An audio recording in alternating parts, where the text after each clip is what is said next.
Couldn't resist. So today we're going to start the build out of our outdoor kitchen. Hopefully by the end of the day we've at least got a couple cabinet frames built. I've got about 4 or 5 hours to work with today, so figured why the heck not. Doesn't look like much now, but I hope in the long run it's going to turn out to be something that we get a lot of use out of. So today's all about just getting that base done. We won't get it completely done because I'm still missing a little bit of material, and again I'm kind of short on time, but see if we can't get a couple of the big ones knocked out and maybe even set and anchored into the concrete today. Well, this is our slab. You may have seen it in previous videos, but today we're actually going to use it for what it was intended for. So I've got a 6-inch concrete slab with more rebar than you can count. That should be plenty to hold the weight of this outdoor kitchen.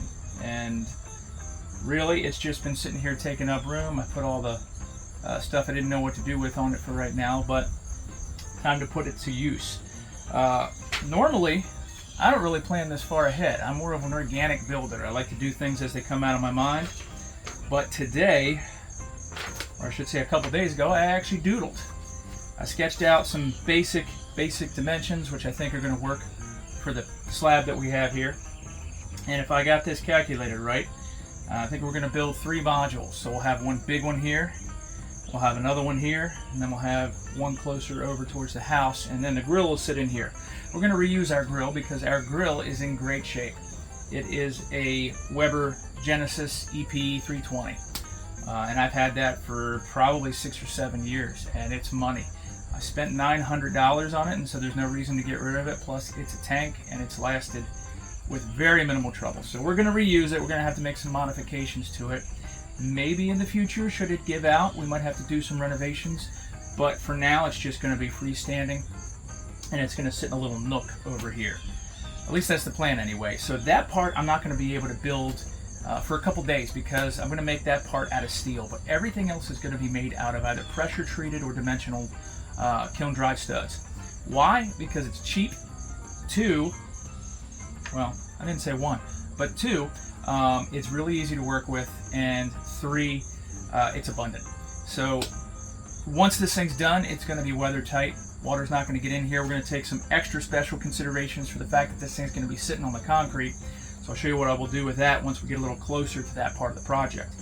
But time's a wasting, so I'm going to get a quick layout with some pencil lines here on the slab just to make sure everything matches up the way that I want to in my head, and then I can take those dimensions once they're verified and we can go out and start free building some cabinets, because that's the part that's organic. I haven't done anything else as far as planning, but I got a pretty good idea of what I want to do. It isn't rocket science. Let me get to it.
Alright, well, that's the base of one cabinet minus a couple supports in the center. But basically what we're going to do is we're going to build a top and a bottom box. Bottom box is going to be made out of pressure treated.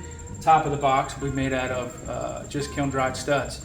and then connect the dots in between. So we'll put some supports between the top and the bottom, and basically that's our cabinet. And then we'll come back later, add a little bit more reinforcement, and then also going to build some cleats into the bottom so that we can screw it down to the concrete.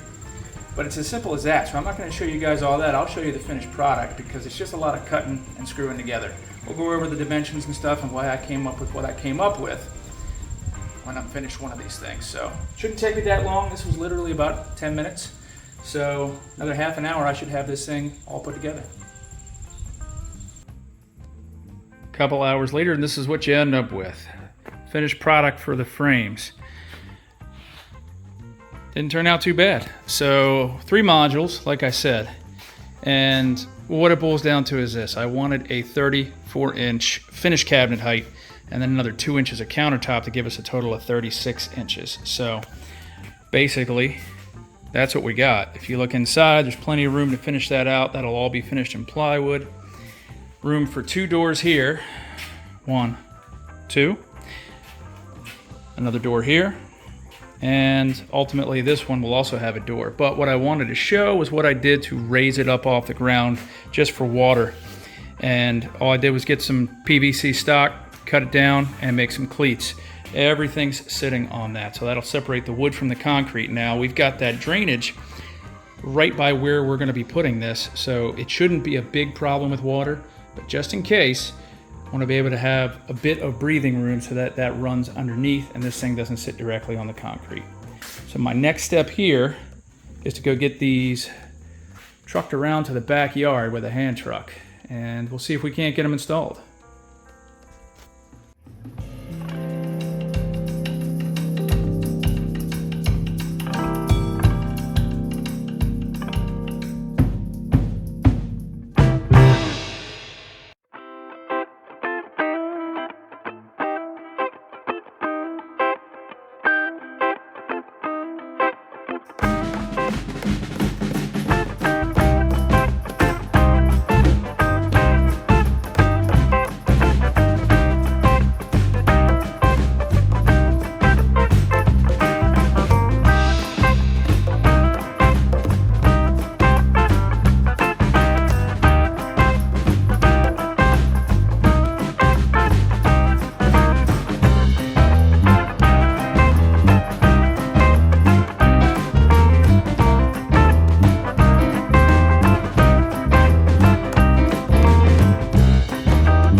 That's it for today. As far as I'm concerned, job well done. So we've got the units secured to each other, we've got the units secured to the ground, and we've made preparations to continue. So in the future, one of the things that I need to do, I need to build a steel stud insert, a little 3-walled insert over here to keep the area of the grill away from the combustible material.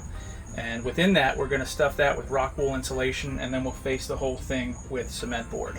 And we'll seal all that. And that's what's going to keep the rest of this from burning down, just in case. I also need to get some OSB so I can actually face the outside of this and start trimming it out and siding it with hardy plank. So lots to come, and then ultimately leading up to our concrete countertops. Now, I haven't bought any of that yet, so it could be a little bit, but I already have the door inserts, the stainless door inserts. It's a double here, and then 2 singles. So we got time, but most of what I need is here. The rest of it isn't going to cost too much. So far, so good. So I'll be back with you. The next time you see me, it's going to be a new day, same project. Welcome back, everybody. For you, again, it was a couple seconds, but for me, it's been 3 days. Just a quick update, because I'm doing this after work. We've got some rain coming in, possibly overnight, so I need to get this a little bit more buttoned up and then covered up for the long haul, because I won't be able to work on it for the next week or two, just depending on how things go. But I did fab up the steel stud insert for where the barbecue is going to go. These are made out of galvanized 3.5-inch steel studs. I forget what gauge they are, but they aren't really going to be holding much weight. And I did go ahead and cleat the bottoms with the PVC, just as I have everything else. And then I went ahead and sprayed all the exposed areas with just some spray paint. Use black just in case any of this shows through. It shouldn't once all the coverings are on. You should never even see these. But the next step with this would actually be to install the rock wool insulation in there before we put up the concrete backer board on the inside here. But I do have to run some conduit through here to get the receptacle over to the other side of the barbecue island. So that's going to come another day. But I am going to go ahead and button up the outside with OSB and some building wrap, and then we'll tarp it with plastic for the long haul until I get back to everything. So let me get that finished up. Everything's all pre-cut and ready to go, and we'll see how it looks. All right, well, I did it again. It's probably been, I don't know, about 5 days. Yeah, most likely, since I actually did what I said I was going to do, which is sheathe the outside of the bar. So that's done. I got some building wrap on it. The inside is not. I just got some spacers there. I got to trim out everything and shim behind it for all the doors and everything, but that's going to come at a later time. What I did want to update you on is what I just finished. Again, I'm kind of working in between schedules, if you will, but I did finish the electric up, or at least a rough electric. I have to do some work to do over here just to waterproof that, but it comes out of the house, which it actually comes from that receptacle there. It comes out of the house through our steel insert all the way up through our conduit. I got a couple pull elbows just because it makes it a heck of a lot easier. It keeps everything nice and tight rather than having those sweep elbows right there. For my 90s, come all the way over into some flex and down into my receptacle box. So that is the same box that I use pretty much everywhere on the outside of the house. Get them on Amazon. I've used them in other projects before. I think they're Arlington is the brand name, but they're great because they stay nice and flush. They're the same ones as I used on my outdoor television, and they're the same ones that my house came with. So might as well keep it consistent. But at any rate, I did buy the trim and the hardy plank for the siding, but I won't get to that today. My goal now is just to get the countertops kind of done, not really, but I'm going to get the concrete backer board laid down, including the overhang, which means I got to build a little false wall over here just to support it. And I'll just take the seams for right now because water infiltration, it's a real thing. So I had plastic on top of this, and I knew it was going to happen. All the voids filled with water and started to hold, and that's not what I want. So I will go ahead and put the concrete backer board on now, so it gives it something to kind of give it some substrate, and then I'll probably wrap it in plastic again. And here it is, or at least here it stands, because we're done for the night and probably done for the next week or so. Countertop Durock is in. Just taped up the seams, probably temporarily, but I might leave it there, who knows, because we're going to pour concrete on top of it. I've got my wall braced up for right now. That'll do. And I actually went ahead and insulated and finished out the inside of the grill area. I think what I'm going to end up doing with this is actually just putting a coat of stucco on there, and we'll paint it. Whatever color the bar is going to be, I will paint that, because again, I want this to be flame resistant. Nothing's flame proof. That's going to do it for tonight. Next up is going to be probably forming countertops, finishing off these cabinet fronts, and then ultimately putting in trim and hardy plank.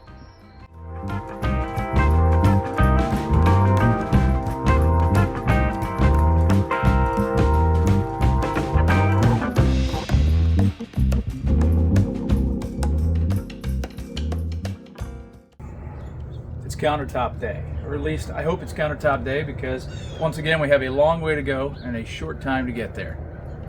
Smokey and the Bandit reference. But what we got is our Concrete Countertop Solutions Z-Form countertop form.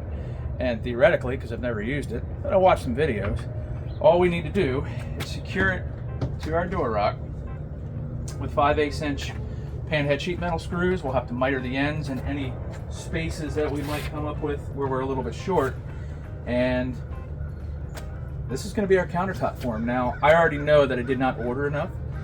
The packages from there are already set, so it's either the half package or the full package, and the full package is $100 more. I don't need that much. I literally needed probably 12 or 15 inches more of this outside countertop form, and I wasn't going to spend another $100 to get an entire second kit, basically, is what it turns out to be.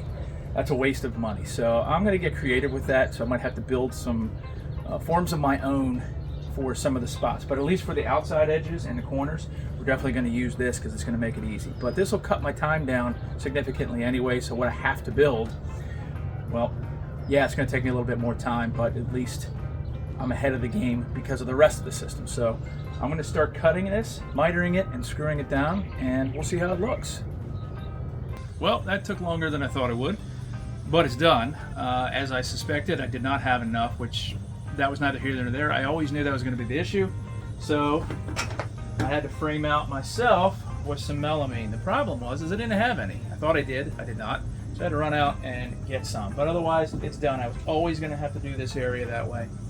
And so really all I ended up having to do is do this one side and fur it out to match the rest of the forms, and it's pretty much the same. So our forms are in. You can get a closer look at that in a few minutes, but here's where we're going from here. You buy the alkali resistant fiber mesh, as they call it. That's a lot of words, but basically it takes the place of rebar. And we have an overhang here, so we don't want that cracking off sometime while people are sitting at it and causing a really bad time for everybody. So we will be using that throughout the project, and you use these little standoffs, they call them Z-clips, and it just clips onto the Z-mesh or fiber mesh, whatever it's called, and that'll hold it kind of right in the middle of the slab we're pouring. But I like to do things a little bit more than what is required, so I got some fiberglass rebar, which is this pink stuff right here.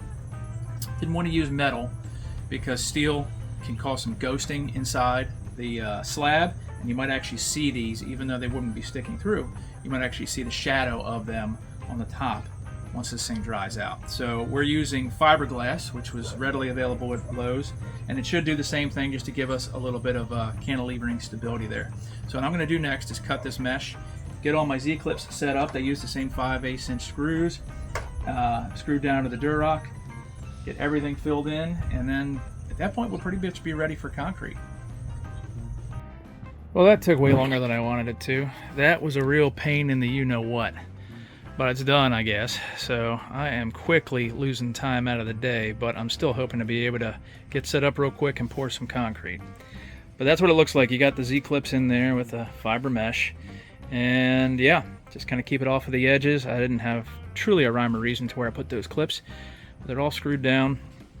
You can get a closer look at the forms now and see what we're talking about. You do need to duct tape the corners so that they don't blow out, and it holds it together. And then you can kind of see here what I ended up having to do with my transition. This would be more indicative of like a stove cutout if you had to do that on a kitchen indoors or something like that. But that's what we're looking at. And I wanted a pretty decent overhang over here. There'll be a vent back here for some air intake for the grill.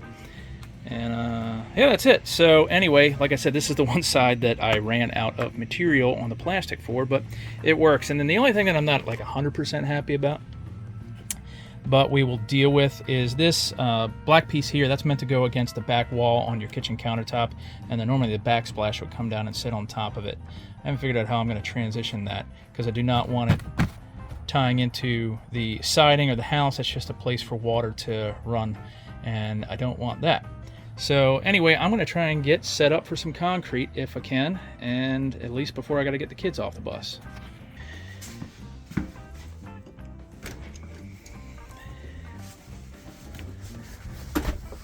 Okay, listen, at this point I don't even have any excuses for you, other than I have been super busy at work and home.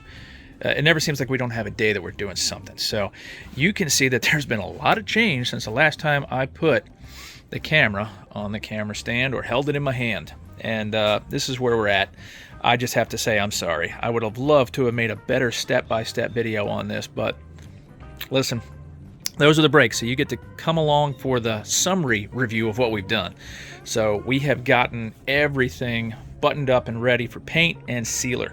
Countertop is poured and done. I have dry honed it. It turned out okay. It's not perfect. I mean, there is some leveling issues. There's definitely some imperfections in it, but it's livable. It is only for an outdoor bar, and it's not for my kitchen, so I'm okay with that. There are some other like smaller things, like that actually looks like a crack, but that's just kind of from the way that I poured it. This thing's pretty stable, so I'll show you the front half in a minute. But otherwise, we've got our doors installed. I've got the paint on the back side of the bar and all the trim work done. And all this is one-by material. Nothing fancy. It's all primed. Every single spot that was cut is reprimed because it was primed to start. I have not 100% figured out what I'm going to do in here yet, but I'll get there. That's for another time. And then on the ends here, we actually used a hardy trim, which is made of concrete. So good news is it won't burn. So everything close to the grill is going to be nice and, well, combustion resistant. As far as our doors, now I'm storing tools in here and everything, but I've already finished out inside of the cabinets. Used pressure treated on the bottom and just 3/8 CDX on the back. So we'll get to shelving at a later date. I'm not too worried about that. You can kind of see the finished edge. We've got some air pockets that were cast into that, and I'm okay with that because this is more for character than anything else. And then we got our hardy plank on. And I did that the other day. It's probably the most recent thing I did, and got the trim all primed. So at some point we're going to go ahead and spray this. It's going to be a really dark grayish blue. Well, let's take a walk around and see what the front looks like. I know, you're coming along for the ride. And there we go. So we've got our overhang. I took all the supports out. I did add these metal braces. They're 3/8 inch plate steel, and that's just for my own peace of mind. I don't think it's going to go anywhere, but you can't be too careful, especially when you got people that are drinking. Hardy plank again. That will not be today that I finish spraying that, and we got the side done as well. So that's where we're at. My vents installed. I haven't cut the hole on the other side yet, but that's just for some combustion air. And overall, I'm really happy with the way it turned out. I do need to get some PVC trim to put at the base of the bar, and that'll hide kind of our air gap there. That's giving us our break from the moisture that may accumulate. And, well, that's again in another day. It'll probably be one of the last things that I do. So what am I going to do today? Well, I'm actually going to seal this. So what we're going to use, and I'll show this to you in a few minutes, is a product called Omega. It's from Concrete Countertop Institute, and it is expensive, but put a lot of money into this countertop, and I want to make sure that it lasts a while and doesn't stain. So I purchased it because theoretically what I can see, it's probably one of the best ones out there. It's a little complicated to use, but not that complicated. We'll go through the process. But with that said, it cost me about $125 to get it. And it'll do this whole thing and then some, but I really don't plan on having too many other projects that I'm going to need it for. So my first step today, in the time that I have, is to get everything taped off because the sealer mix kind of a mess. So we're going to tape and plastic down so we don't ruin our patio that we worked so hard on, and just prep so that this is as clean as possible. So that's where I'm headed to next. All right, guys, well, we're in my kitchen right now, and that's because it is, according to the thermostat on the wall, it's 47 degrees outside. So the Omega, really they recommend above 60. I think we're gonna get just below that today. So I'm waiting an hour or two before I actually apply this stuff, but now's a good time to go over the mixing process, or at least what I understand to be the mixing process. Never done this before, so everything comes from their website. Once you buy the product, they give you access to their website that has all the videos about mixing, prepping, applying, and everything that you want to know about the product. So I've already looked at all those. I think I got a pretty good idea. So this is what we're working with. Part A and Part B. Obviously one is a little bit smaller than the other, but this is the main part, and then this is the hardener, which is Part B. Depending on how many square feet you want to cover, depends on how much you're going to mix together, but it gets added to water, and the water is what actually gives you the volume of the product. And then basically what that does is it allows the water to help spread the product out nice and evenly, and then the water evaporates out and you're left with what's left of the product, which is your actual protection. So for the first coat we're going to do, we need a whole bunch of this stuff, but it's mixed with a lot more water. So it's the same mix either way, depending on how many square feet you want to cover. It's a matter of how much water you put in it and how much volume we're going to put down. Because we're going to do what's called a flood coat, where we basically pour this right onto the concrete countertop, and then we go ahead and we mix it all around with a Scotch-Brite pad. And that's going to allow it to soak in nice and evenly, and then we'll come back with a dry foam roller and back roll that off and give a nice even sheen. That's going to fill all the pores of the concrete, make it so that when we do our finish coats, it absorbs at an even rate and it gives us a nice even finish. But what I have here, I've got a couple syringes, 25 ml syringes, because you want to be very specific about how you measure these things out. And I'm going to label one of these so I know that one is for hardener and one is for the main chemical that we use, so that I don't get them mixed up. Once they are combined, that's it, right? The reaction starts, because this is a waterborne epoxy, basically. There's a catalyst associated with it. So I've got some measuring cups, some waste cups, because when we clean our equipment out, because you can reuse these, you just use water.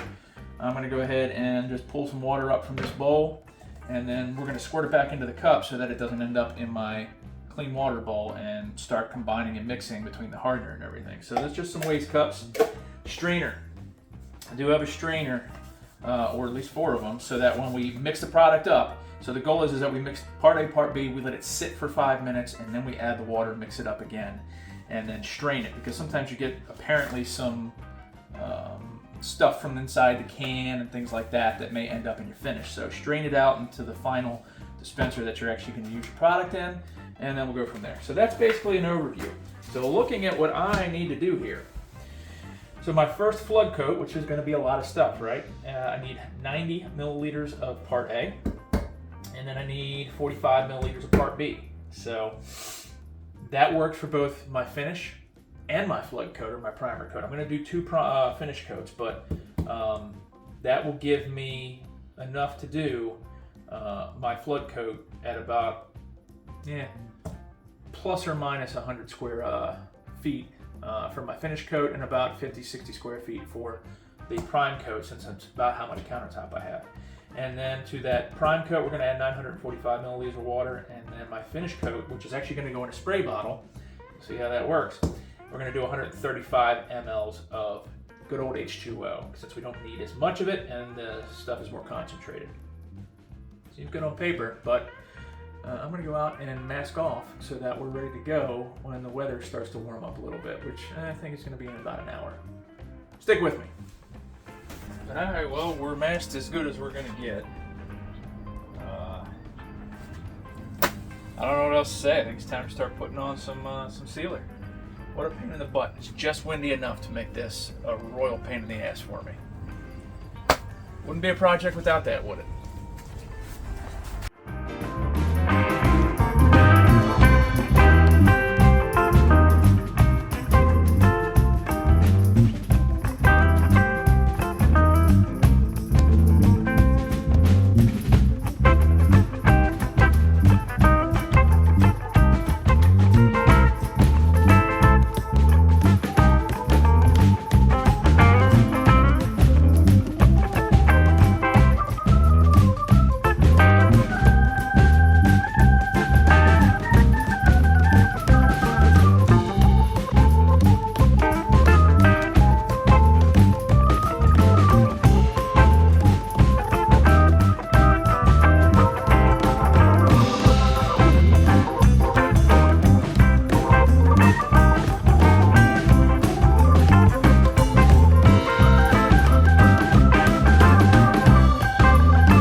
Well, there it is.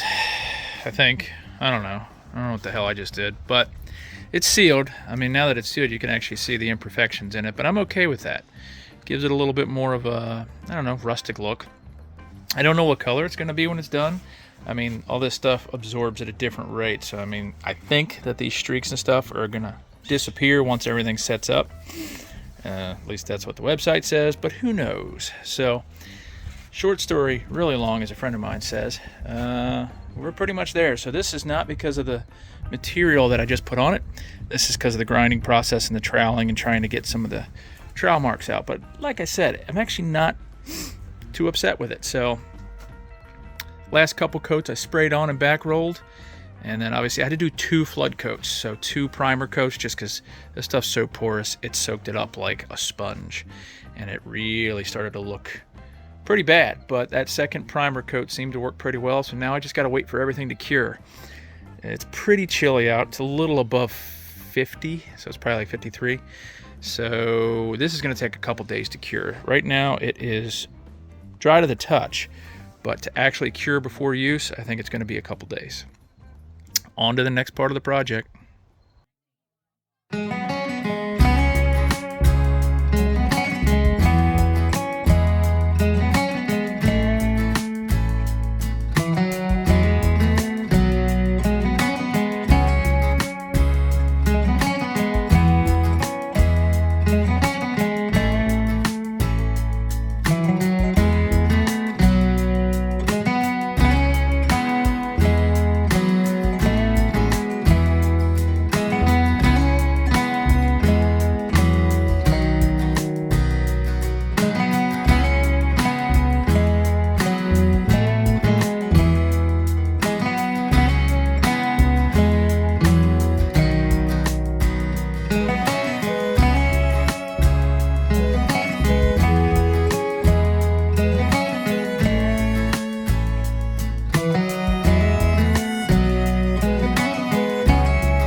And that's going to put a pin in it. So it is done for the sake of being done now.